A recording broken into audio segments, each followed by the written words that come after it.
नमः। सत्यार्थ प्रकाश के नवम समोल्लास की दूसरी कक्षा में स्वागत है। पीछे महर्षि ने यह प्रकरण बताया कि परमात्मा क्या है, ब्रह्म क्या है। वेदांत के पॉइंट ऑफ व्यू से महर्षि ने स्पष्ट किया कि विद्या क्या है और ब्रह्म क्या है। ये जो हमारा समोल्लास है ये विद्या, अविद्या और बंध और मोक्ष को बताता है। तो पहले हमने जो देखा, कल जो पिछली कक्षा में प्रकरण देखा था वो ब्रह्म के बारे में था कि ब्रह्म क्या है, उसकी स्थिति क्या है। और जहां पर हमने समापन किया था वहां ये आया था कि तुम जिसको विद्या और अविद्या का विस्तार से विवेचना महर्षि ने करी थी। तो आज जो हम प्रकरण प्रारंभ कर रहे हैं वो है मुक्ति का। तो महर्षि क्या लिखते हैं, अब मुक्ति बंध का वर्णन करते हैं। जो मेरे पास पुस्तक है उसमें पृष्ठ संख्या है 161। तो पहले प्रश्न कर रहे हैं कि मुक्ति किसको कहते हैं। तो महर्षि उसकी परिभाषा देते हुए संस्कृत में निर्वचन करते हुए क्या कह रहे हैं, मुंचन्ति पृथक भवन्ति जना यस्याम सा मुक्ति। जिसमें छूट जाना हो उसका नाम मुक्ति है। जैसे हम किसी परिस्थिति में फंस गए तो जब जहां से हम निकलते हैं तो हम कहते हैं हाँ मुक्त हो गए हम उससे, मतलब हम उससे छूट गए। किसी भी गर्मी, बहुत ज्यादा गर्मी हो, किसी बस में हम बैठ के जा रहे हो तो जैसे ही हमारा स्टॉप आता तो हमें लगता है हमें गर्मी से मुक्ति मिल गई। प्रतिदिन छोटी छोटी चीजों से हमें मुक्ति मिल रही है। बचपन में जो हमारे बंधन के कारण थे युवावस्था में वो खत्म हो गए, फिर युवावस्था में जो बंधन के कारण थे वो वृद्धावस्था में समाप्त हो गए। तो ऐसे ही बंधन के कारण जो है वो बदलते रहते हैं। बचपन में हम खिलौनों से बंधे हुए थे, युवावस्था में हम खिलौनों से नहीं बंधे हुए, हम मित्रों से बंधे हुए हैं। फिर वृद्धावस्था में मित्र भी बहुत कम हो जाते हैं, फिर हम किसी और पुत्र मोह से या पौत्र मोह से बंध जाते हैं। तो भिन्न भिन्न समय पर भिन्न भिन्न बंधन आ जाते हैं। लेकिन इन सारे बंधनों को से छूट जाना ही नितांत मुक्त, उसकी बात यहाँ पे कर रहे हैं। तो महर्षि कह रहे हैं किससे छूट जाना, प्रश्न किया कि जिससे छूटने की इच्छा सब जीव करते हैं। यहाँ पे मनुष्य शब्द का प्रयोग नहीं किया, जिससे छूटने की इच्छा सब जीव करते हैं। कुत्ता भी उससे छूटना चाहता है, बिल्ली भी, गाय भी, मच्छर भी, मछली भी, सब उससे छूटना चाहते हैं। तो पूछा किससे छूटना चाहते हैं, महर्षि बोलते जिससे छूटना चाहते हैं। किससे? दुख से। हर कोई दुख से छूटना चाहता है। हम जो बचपन से लेके आज तक दौड़ रहे हैं उसके पीछे एक ही रीजन है ना कि हम दुख से छूटना चाहते हैं। हम किराए के घर में हैं तो हम अपने घर में आना चाहते हैं, हम नौकरी कर रहे हैं तो हम बिजनेस करना चाहते हैं। क्यों? क्योंकि उसमें कुछ हमें दुख मिल रहा है। हमें बस में जाने में परेशानी हो रही है तो हम अपनी गाड़ी लेना चाहते हैं। तो कोई ना कोई दुख है जिससे हम प्रतिक्षण और प्रतिदिन छूटना चाहते हैं, हम मींस सारे जीव। तो कह रहे हैं छूट कर किसको प्राप्त होते हैं और कहाँ रहते हैं। तो महर्षि कह रहे हैं कि दुख से छूटकर सुख को प्राप्त होते हैं और ब्रह्म में रहते हैं। कहीं तो रहने का स्थान चाहिए ना। ये संसार तो दुखों का घर है, हमने बहुत बार देख लिया, सुन लिया, पढ़ लिया, संसार दुखों का घर है। तो इस संसार से छूट के कहाँ जाएंगे? क्या कोई ऐसी, जिसको हम स्वर्ग की परिभाषा में भी ये चर्चा करते हैं कि क्या कोई ऐसी स्थिति विशेष है, स्थान विशेष है जहाँ पर दुख नहीं है? तो महर्षि कह रहे हैं वो स्थान ब्रह्म है। हम दुखों से छूट करके ब्रह्म में रहते हैं। फिर कह रहे हैं मुक्ति और बंध किन किन बातों से होता है। मुक्ति और बंध दो स्थितियां हो गई ना। तो कह रहे हैं कि इसकी विस्तार से व्याख्या कर रहे हैं कि परमेश्वर की आज्ञा पालने में अधर्म, अविद्या, अधर्म हम अच्छे से समझते हैं, अविद्या हम समझते हैं, कुसंग, बुरी संगति, कुसंस्कार, बुरे व्यसनों से अलग रहना, सत्य भाषण। सत्य भाषण को हम कैसे समझते हैं जी? जैसे सत्य भाषण करना, परोपकार करना, विद्या की प्राप्ति करनी, पक्षपात रहित न्याय करना, धर्म की वृद्धि करने और पूर्वोक्त प्रकार से इन सब जो पहले महर्षि ने बता दिया, परमेश्वर की स्तुति, प्रार्थना और उपासना यानी योगाभ्यास करने से, विद्या के पढ़ने की, ये सारे साधन बताए हैं। जैसे हम आप कहें कि हम हरिद्वार में बैठे हैं तो हरिद्वार से दिल्ली कैसे जाना है? बस से जा सकते हो, ट्रेन से जा सकते हो, कार से जा सकते हो, बाइक से जा सकते हो। ये जो कांवड़ के दिनों में लोग पैदल भी जाते हैं। तो ये साधन है, वो महर्षि ने सारे यहाँ पे साधन बता दिए। कौन कौन से? सत्य भाषण, सबसे पहले सत्य आ गया। परोपकार करो, दूसरों का उपकार करो, विद्या पढ़ो, पक्षपात रहित न्याय करो, धर्म की वृद्धि करो और पूर्वोक्त प्रकार से परमेश्वर की स्तुति, प्रार्थना और उपासना करो, योगाभ्यास करो। फिर विद्या पढ़ने और पढ़ाने, ये मुख्य महर्षि ने पहले भी लिखा था, अब भी लिख दिया। मुक्ति किससे मिलेगी? विद्या पढ़ने और पढ़ाने से, धर्म से पुरुषार्थ कर ज्ञान की उन्नति करने से, सबसे उत्तम साधनों को करने, और जो कुछ करे वह सब पक्षपात रहित न्याय और धर्म अनुसार करे। हम बहुत कुछ कर देते हैं ना, लेकिन पक्षपात युक्त होके करते हैं। कैसे? भंडारा किया, उसमें बहुत लोगों के लिए हमने भोजन तैयार करवाया, और जिस हलवे में जहां जहां ड्राई फ्रूट है, जब अपने मित्र लोग आए तो उनको ड्राई फ्रूट वाली जगह से डाल दिया और दूसरों को नीचे से डाल दिया। हम कई बार बहुत बड़ा बड़ा परोपकार करते करते भी हम पक्षपात युक्त हो जाते हैं। मित्र लोगों के साथ, परिवार के लोगों के साथ, बड़े लोगों के साथ हम पक्षपात युक्त। तो महर्षि क्या करें? पक्षपात रहित न्याय और धर्मानुसार जो कार्य करना है वो करने से ही क्या होगा कि आपको मुक्ति की प्राप्ति होगी। इत्यादि साधनों से मुक्ति और इनके विपरीत ईश्वर आज्ञा भंग करने आदि से बंध होता है। ये सारे जो बता दिए, इनको अगर आप करते हो तो इनसे तो मुक्ति होती है, और इनके विपरीत ईश्वर की आज्ञा भंग करने से क्या होता है? बंधन होता है। फिर कह रहे मुक्ति में जीव का लय होता है या विद्यमान रहता है? लय होता है मिक्स हो जाना, जैसे दूध पानी में मिक्स हो जाता है तो दूध और पानी का लय हो गया, ठीक है जी। और विद्यमान मीन्स जैसे आपने दूध में बादाम डाल दिए, साबुत बादाम डाल दिए, तो फिर वो मिक्स नहीं होते, वो अलग ही बने रहते हैं।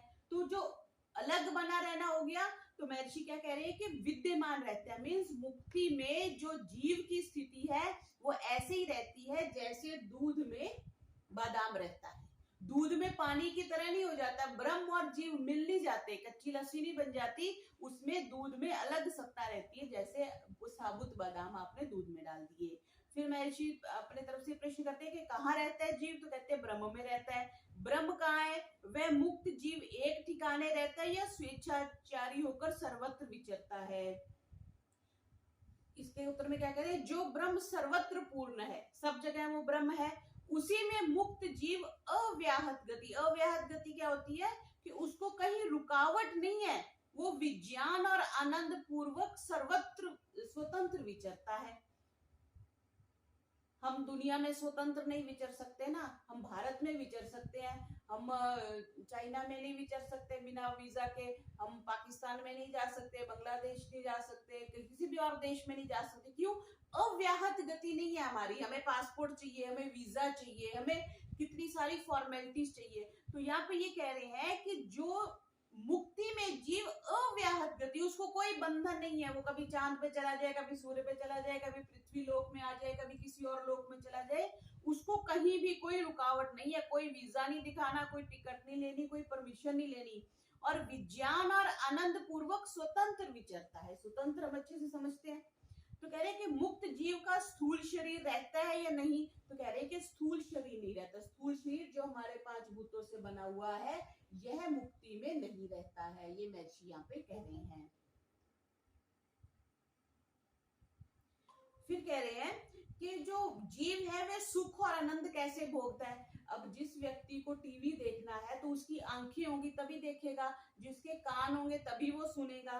तो यहाँ पे कह रहे हैं कि जब जीव के पास स्थूल शरीर ही नहीं है तो कैसे भोगेगा? जैसे जिसके हाथ नहीं है तो वो भोजन कैसे मुंह में लेके जाके खाएगा? तो वो कह रहे हैं उसके सत्य, संकल्प, स्वाभाविक गुण, सामर्थ्य सब रहते हैं। क्या क्या बोला?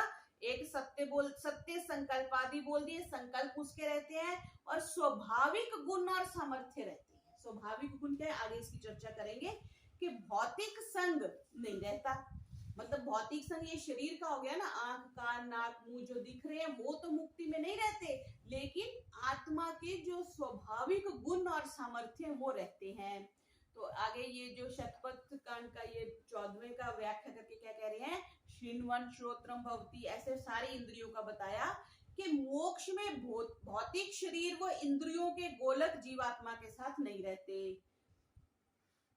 आंख, नाक, कान ये तो मुक्ति में नहीं रहेंगे, किंतु अपने स्वाभाविक शुद्ध गुण रहते हैं, जो सूक्ष्म शरीर के गुण हैं वो रहते हैं। जब सुनना चाहता है तब श्रोत्र, जब स्पर्श करना चाहता है तब त्वचा, देखने के संकल्प से चक्षु, स्वाद के अर्थ से रसना, गंध के लिए नासिका, संकल्प विकल्प करने के लिए मन, निश्चय करने के लिए बुद्धि और स्मरण करने के लिए चित्त और अहंकार के अर्थ के लिए अहंकार रूप अपनी स्वशक्ति से जीवात्मा मुक्ति में हो जाता है।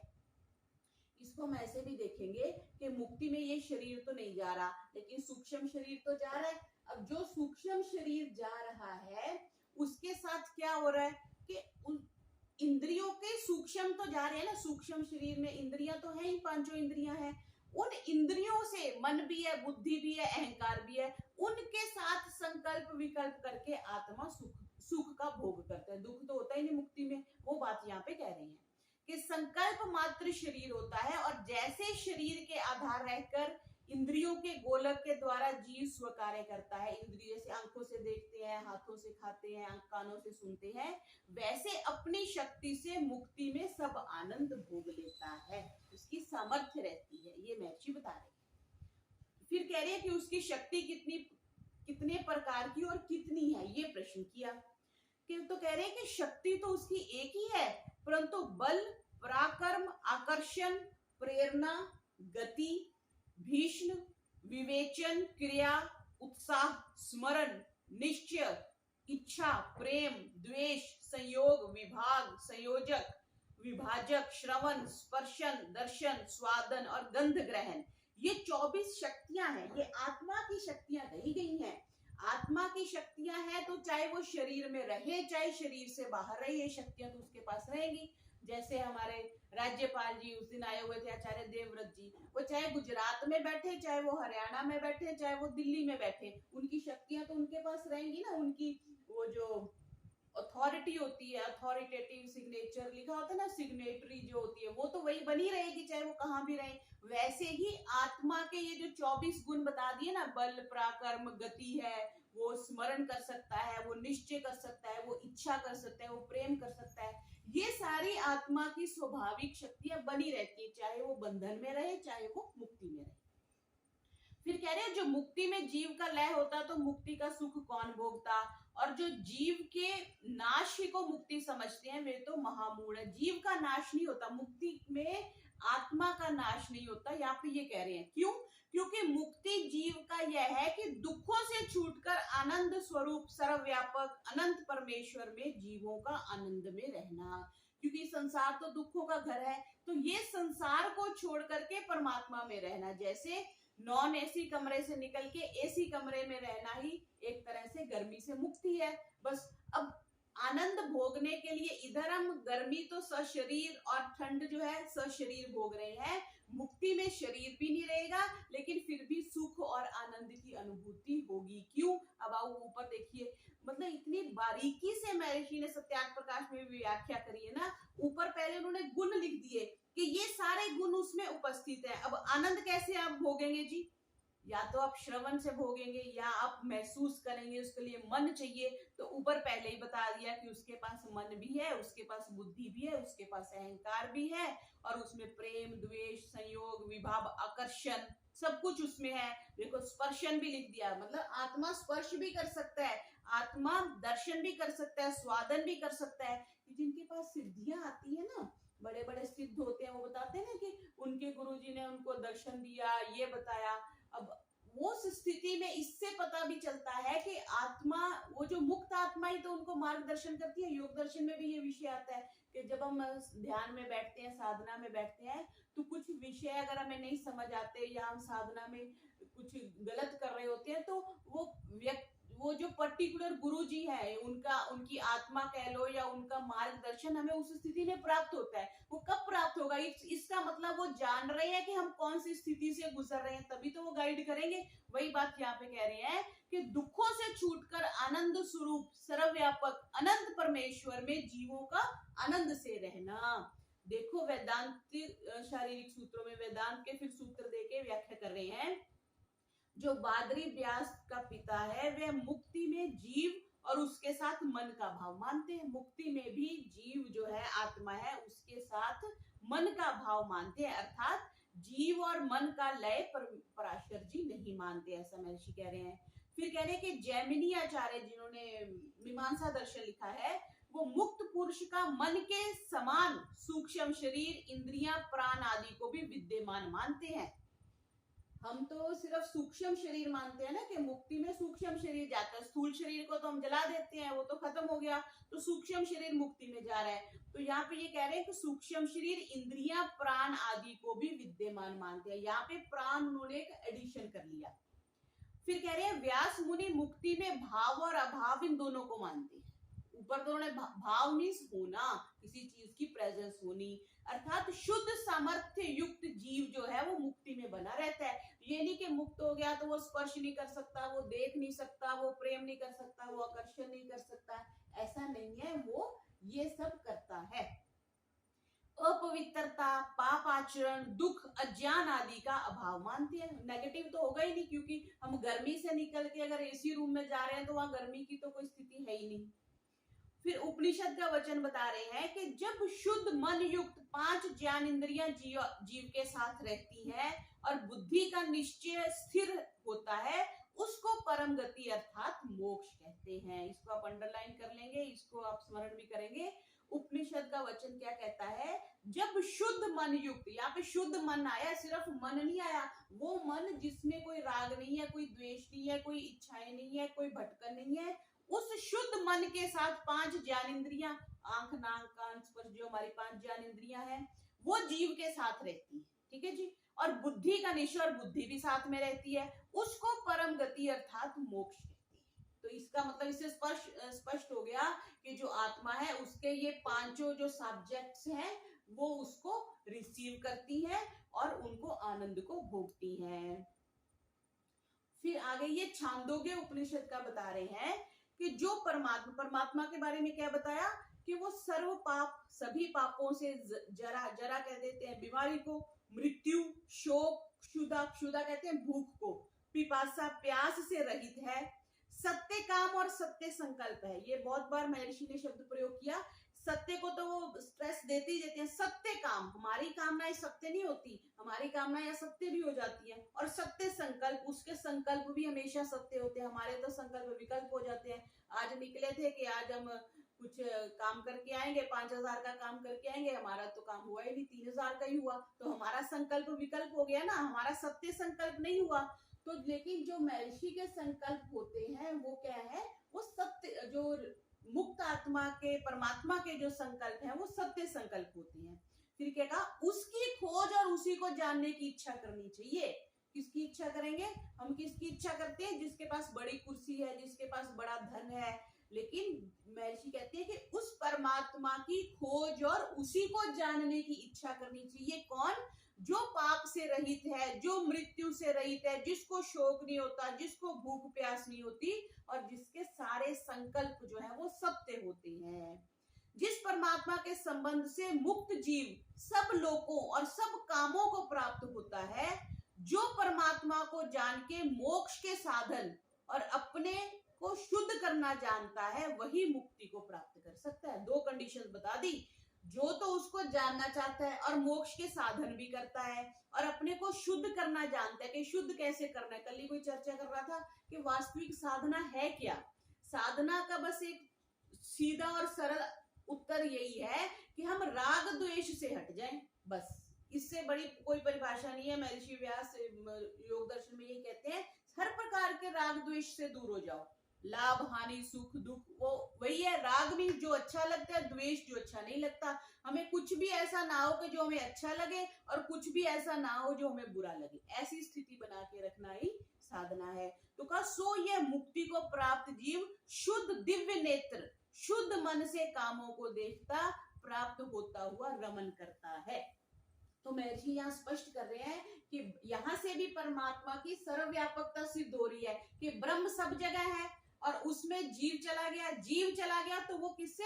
शुद्ध मन से प्राप्त होता हुआ रमन करता है। रमन इसीलिए करेगा, सब जगह रमन करेगा, अव्याहत गति से करेगा, उसको कोई ऑब्स्ट्रक्शन नहीं है, कोई बाधा नहीं है, और परमात्मा सर्वव्यापक है, इसलिए वो सब लोकों में जा सकता है।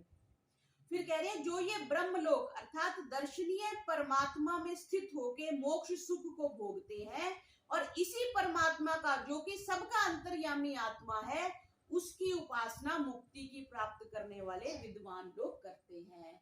किसको उपासना परमात्मा की करनी है? जो मोक्ष सुख को पाना चाहते हैं और जो सबका अंतर्यामी आत्मा है उसकी उपासना करते हैं, दूसरों की उपासना नहीं करते, क्योंकि दूसरों की उपासना करने से हमें क्या होगा? मुक्ति की प्राप्ति नहीं होगी।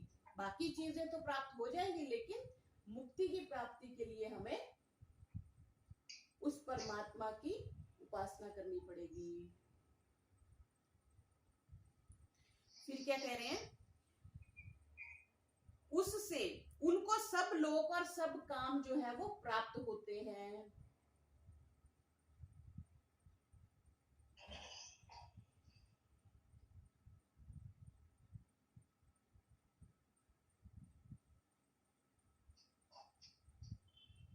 मुनि जी म्यूट करिए प्लीज। उससे उनको सब लोक और सब काम प्राप्त होते हैं। किसको प्राप्त होंगे जी? जो उस परमात्मा की उपासना करते हैं, अर्थात जो जो संकल्प करते हैं वह लोक और वह काम प्राप्त होता है। जो मुक्त आत्मा फिर जो भी संकल्प करती है उसको उस सब चीजों की प्राप्ति होती है। और वे मुक्त जीव स्थूल शरीर छोड़ के संकल्पमय शरीर से आकाश में परमेश्वर में विचरते हैं। इसको भी अंडरलाइन कर लेंगे। मुक्त जीव के लिए क्या कह दिया? स्थूल शरीर को छोड़ करके संकल्पमय शरीर से आकाश में परमेश्वर में विचरते हैं। क्योंकि जो शरीर वाले होते हैं वे सांसारिक दुख से रहित नहीं हो सकते। सांसारिक दुख में जो बंधा हुआ है वो तो आकाश में विचरण नहीं कर सकता। परमात्मा में विचरण कौन करती है जी? जो मुक्त जीव हो गए। मुक्त जीव कौन हो गए? जिन्होंने परमात्मा की प्राप्ति कर ली, जो मुक्ति को प्राप्त हो गए, ये उनके लिए बात कर रहे हैं। फिर कहा, जैसे इंद्र से प्रजापति ने कहा कि परम पूजित धन युक्त पुरुष यह स्थूल शरीर मरण धर्मा है। ये तो हमें बहुत स्पष्ट है ना कि ये जो स्थूल शरीर है ये मरण धर्मा है, ये मरने वाला है। एक ना एक दिन ये शरीर जो है वो छूटने वाला है। तो वहां पे ये कह रहे हैं कि जो जैसे सिंह के मुख में बकरी हो गई, सिंह का मुख, शेर के मुख में जैसे बकरी की गर्दन है वैसे ही हमारा जीवन है। वैसे यह शरीर जो है मृत्यु के मुख के बीच में है। मृत्यु का बहुत बड़ा जो मुख है उसके बीच हम बैठे हुए हैं। वो एक कहानी भी बताते हैं ना, एक व्यक्ति है वो जो ऊपर लटक रहा है, नीचे उसके जिससे लटक रहा है वो जो जल पी रहा है, वो एक तरह से जो सर्प है उसके मुख से जहर आ रहा है तो वो उसको जल समझ के ग्रहण करने की कोशिश कर रहा है। मतलब जीव आत्मा इतने प्रकार के दुखों से बंधी हुई है कि हर तरफ उसके मृत्यु है। तो वही बात कह रहे हैं, जैसे बकरी शेर के मुख में है वैसे ही जो ये शरीर है ये मृत्यु के मुख के बीच में है। सो शरीर इस मरण और शरीर रहित जीवात्मा का निवास स्थान है। शरीर रहित जीवात्मा का निवास स्थान ये स्थूल शरीर है। इसलिए क्या करना चाहिए? जीव सुख और दुख से सदा ग्रस्त रहता है, क्योंकि शरीर सहित जीव की सांसारिक प्रसन्नता की निवृत्ति होती ही है। शरीर सहित जो जीव है ना, जो शरीर सहित मीन जैसे हम हैं, हमारे अंदर आत्मा भी है और शरीर भी है, हमारी प्रसन्नता छूटेगी छूटेगी। आज हम प्रसन्न है तो कल हम दुखी होंगे ही होंगे। तो हमारी स्थिति बदलती रहती है। वही बात कह रहे हैं कि हम हमेशा, हमारी जो प्रसन्नता है वो लगातार नहीं बनी रह सकती। और जो शरीर रहित मुक्त आत्मा, जिसके पास ये शरीर नहीं है, 5 भौतिक शरीर नहीं है, वह मुक्त जीवात्मा ब्रह्म में रहता है। उसको सांसारिक सुख दुख का स्पर्श नहीं होता। आदि भौतिक, आदि दैविक और आध्यात्मिक 3 प्रकार के दुख कहे ना, वो दुख किनको होते हैं? जो सशरीर होते हैं, शरीर में होते हैं। तभी तो जो महात्मा लोग बोलते हैं कि हमको शरीर नहीं चाहिए, परमात्मा हर कंडीशन पे चाहिए, क्योंकि शरीर आएगा तो दुख आएंगे ही आएंगे, किंतु सदा आनंद में रहता है जो मुक्त हो जाता है। फिर आगे क्या कह रहे हैं कि जीव मुक्ति को प्राप्त होकर पुनः मरण रूपी दुख को कभी आते हैं या नहीं? जैसे हमने एक बार स्कूल छोड़ दिया, स्कूल से मुक्त हो गए तो मुक्त हो ही गए ना, कॉलेज से मुक्त हो गए तो मुक्त हो गए, दोबारा तो कॉलेज में नहीं गए। तो यहाँ पे वही वो प्रश्न कर रहा है विद्यार्थी, महर्षि से क्या प्रश्न करता है कि अगर एक बार मुक्ति में चले गए तो क्या वापिस आना पड़ेगा? उसका उत्तर महर्षि कह रहे हैं। और वो जो श्रीमद् भगवत गीता का भी एक उद्धृत करके वो प्रश्न करता कह रहा है, यद गत्वा न निर्वर्तन्ते तद धाम परमम मम, वो मेरे परम धाम में आ जाते हैं। उसका उदाहरण देके वो कह रहे हैं कि मुक्ति वही है जिससे निवृत्त होकर पुनः संसार में कभी नहीं आता। ये पूर्व पक्षी की बात है। ये नेगेटिव है, मीन्स ये गलत बात को उद्धृत करके प्रश्नकर्ता प्रश्न कर रहा है। तो महर्षि क्या उत्तर दे रहे हैं कि यह बात ठीक नहीं है। क्यों? वो ऋग्वेद के पहले मंडल के 24वें सूक्त का प्रथम और द्वितीय मंत्र देके क्या कह रहे हैं कि इदानीम इव सर्वत्रम नात्यंत उच्छेद, सांख्य दर्शन का ये सूत्र भी है। किसी भी विषय के रिजल्ट पे पहुंचने के लिए हमें ओवरऑल पता होना चाहिए। जैसे हम कैसे कह सकते हैं इस चीज को, सिर्फ आप किचन में खड़े होके आप एक इंग्रेडिएंट लेके कोई आप डिश तैयार नहीं कर सकते। कुछ ना कुछ आपको सारे इंग्रेडिएंट्स चाहिए, आपको पात्र भी अलग अलग चाहिए, आपको एनवायरनमेंट भी चाहिए। कभी आपको माइक्रोवेव यूज करना है, कभी फ्रिज का यूज हो रहा है, कभी गैस का यूज हो रहा है। तो इन सब के योग से ही आप किसी डिश को बना सकते हैं। वैसे ही सारे शास्त्रों को जिन्होंने पढ़ा है, उस दिन को एक महाराज जी भी कथा में ये बात कह रहे थे, जिसने सारे शास्त्रों को पढ़ा है वही आपको एक क्लियर कट निर्णय दे सकता है। अब इससे श्रीमद् भगवत गीता से तो ये प्रकरण में आ रहा है कि एक बार मुक्ति होगी तो वापस नहीं आना पड़ेगा। फिर शारीरिक सूत्र का भी उन्होंने एक उद्धृत कर दिया कि इससे भी पता चल रहा है कि मनुष्य जीवात्मा वापस शरीर में नहीं आते या संसार में नहीं आते। फिर उपनिषद का भी उन्होंने वचन दे दिया। तो हम जिसने सिर्फ उपनिषद पढ़े या जिसने सिर्फ श्रीमद् भगवत गीता पढ़ी, तो उसको तो ये लगेगा कि पुनरावृत्ति नहीं होती। पर जिसने वेद पढ़ लिया वो क्लियर कट महर्षि उत्तर दे रहे हैं नहीं। तो हम लोग इसका नाम पवित्र जाने। तो महर्षि कह रहे हैं यह बात ठीक नहीं है। क्यों? क्योंकि यहाँ पे उन्होंने एग्जाम्पल देके बता दिया, उदाहरण देके बता दिया कि ऋग्वेद का मंत्र ये कहता है कि वापिस आपको मुक्ति के बाद इस संसार में आना ही पड़ता है। इसको आगे व्याख्या कर रहे हैं महर्षि कि हम लोग किसका नाम पवित्र जाने, कौन नाश रहित पदार्थों के मध्य में वर्तमान देव सदा प्रकाश स्वरूप है, हमको मुक्ति का सुख भुगाकर पुनः इस संसार में जन्म देता और माता पिता का दर्शन कराता है। ये देखो, अगर ये आ रहा है ना, इस पहले मंत्र का ये अर्थ आ गया ना, पितरम च दृश्येयम मातरम च, पुनः माता और पिता के दर्शन कब होंगे? जब हम शरीर में आएंगे। तो ये कह रहे हैं कि हम इस स्वप्रकाश स्वरूप अनादि सदा मुक्त परमात्मा का नाम पवित्र जाने। उस परमात्मा का नाम ही पवित्र है। कौन? जो हमको मुक्ति में आनंद भुगाकर पृथ्वी में पुनः माता पिता के संबंध में जन्म देकर माता पिता का दर्शन कराता है। वही परमात्मा है जो पहले अनंत काल कह लो या बहुत लंबे काल तक हमें मुक्ति में रखता है, फिर वापिस हमें माता पिता के दर्शन करवाते हैं, मीन्स इस शरीर में आते हैं। वही परमात्मा मुक्ति की व्यवस्था करता है और वो सबका स्वामी है। ये दूसरे का अर्थ किया। तो महर्षि क्या कह रहे हैं? जैसे इस समय बंध मुक्त जीव हैं, वैसे ही सर्वदा रहते हैं। अत्यंत विच्छेद बंध मुक्ति का कभी नहीं होता, किंतु बंध और मुक्ति सदा नहीं रहती। इसका अर्थ क्या हुआ कि बंध और मुक्त जीव हमेशा है। आज भी अगर इस क्षण भी देखें तो बहुत बंध जीव तो हमें पता ही है, हम कितनी 6 करोड़ 7 अरब कितनी सृष्टि हुई पड़ी है। ये तो सिर्फ मनुष्यों की हमने जनगणना करी है, लेकिन हमें जीवों का नहीं पता। कुत्ते कितनी है, बिल्ली कितनी है, मच्छर कितनी है, मक्खी कितनी है। तो जितने भी सारे जीव है ये तो बंद हो गए। मुक्ति में कितने हैं वो हमें नहीं पता, लेकिन मुक्ति में भी जीव है। ऐसा ही अत्यंत विच्छेद नहीं होता। ऐसा कभी नहीं होगा कि सारे मुक्ति में चले जाएं या सारे बंधन में आ जाए। ये बात कह रहे हैं। वैसे ही सर्वदा रहते हैं, मीन्स अत्यंत विच्छेद बंध मुक्ति का कभी नहीं होता कि सारे जीव मुक्ति में चले गए तो सृष्टि समाप्त हो जाएगी, और सृष्टि समाप्त हो जाएगी तो और मुक्ति नहीं रहेगी। ऐसा भी नहीं है। मीन्स हर काल में कुछ जनसंख्या बंध में रहती है, कुछ मुक्त रहती है, किंतु बंध और मुक्ति सदा नहीं रहती। लेकिन ऐसा नहीं है कि एक आत्मा हमेशा के लिए बंधन में रहे और एक आत्मा हमेशा ही मुक्ति में रहे, ऐसा नहीं हो सकता। तो इससे क्या पता चलता है? इससे हमें एक थोड़ा धीरज भी मिलता है, थोड़ा दिलासा भी मिलता है कि हम भी कभी ना कभी मुक्ति में गए थे और आगे मुक्ति में जाएंगे। तो ये प्रोसेस कॉन्टिन्यूस है। तो जो कॉन्टिन्यूस होता है ना, उसमें हमें दुख नहीं होता। जैसे नौकरी से रिटायर हो गए तो हम दोबारा ऑफिस नहीं जा सकते, वो हमें घुसने ही नहीं देंगे कि आप तो रिटायर हो गए। तो लेकिन अगर ट्रांसफर हो जाए तो फिर हम वापस उस ऑफिस में जा सकते हैं। बस ट्रांसफर हमें अच्छी क्यों लगती है? We are still in the job. हमें पता ना, एक नौकरी में जाके दोबारा भी आ सकते हैं। रिटायरमेंट अच्छी नहीं लगती, डर होता है। बहुत से लोग रिटायरमेंट के बाद डिप्रेशन में चले जाते हैं। क्यों? क्योंकि सारा सर्कल खत्म हो गया, सारी सिक्योरिटी जो लोगों की होती है वो समाप्त हो जाती है। तो ऐसे ही जो परमात्मा की जो सृष्टि है उसमें आप रिटायर कभी नहीं होंगे कि आप बंधन में थे तो अब आप मुक्ति में चले गए ना। बंधन में हो तो मुक्ति में अवश्य जाओगे, मुक्ति में हो तो बंधन में अवश्य आओगे। यही बात यहाँ पे कह रहे हैं। इस समय जो बंधन मुक्त जीव है वो कभी मुक्ति में गए थे, फिर बंधन में आ जाएंगे, फिर हम मुक्ति में जाएंगे। ये कॉन्टिन्यूअस जो साइकिल है वो चलता रहता है। फिर आगे इसकी चर्चा आगे चलती रहेगी। आगे फिर न्याय सूत्र को देके महर्षि इसकी व्याख्या करेंगे। तो ये मुक्ति का विषय कल भी चलेगा। आज का पाठ इतना ही करते हैं।